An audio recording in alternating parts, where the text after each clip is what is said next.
saya tepatnya ada Jabal Rumah, di mana para pemanah yang terjadi di perang Uhud saat itu, yaitu pada tahun 3 Hijriah, turun Jabal Rumah ini untuk mengambil mata rampasan perang.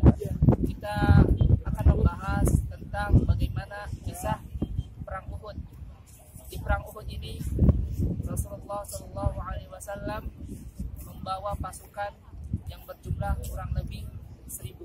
Tetapi ketika di perjalanan 300 pasukan yang dipimpin oleh Abdullah bin Ubay membela, dan akhirnya Rasulullah dengan pasukannya berjumlah 700. Kemudian mereka datang terlebih dahulu.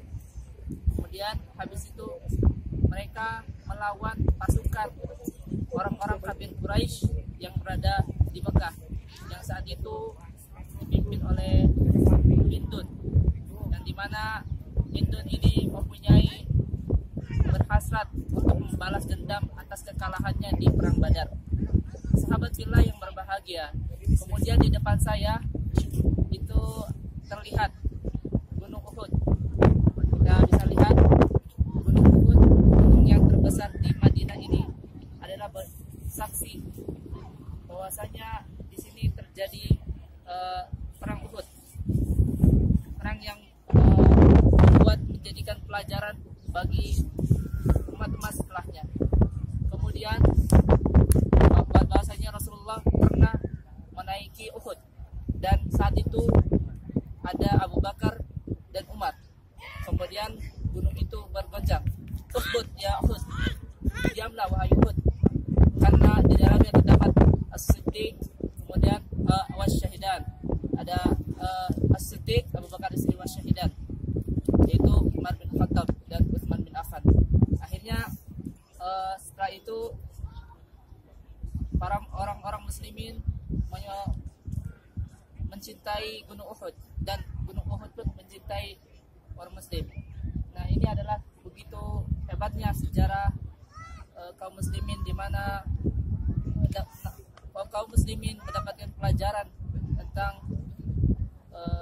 perang Uhud karena kekalahan, karena tidak mengikuti apa perintah Nabi. Sebelum perang Uhud, Nabi pernah memperisyaratkan atau memberitahukan kepada para pemanah yang berjumlah 50 pemanah ini untuk tidak turun walaupun dalam keadaan menang.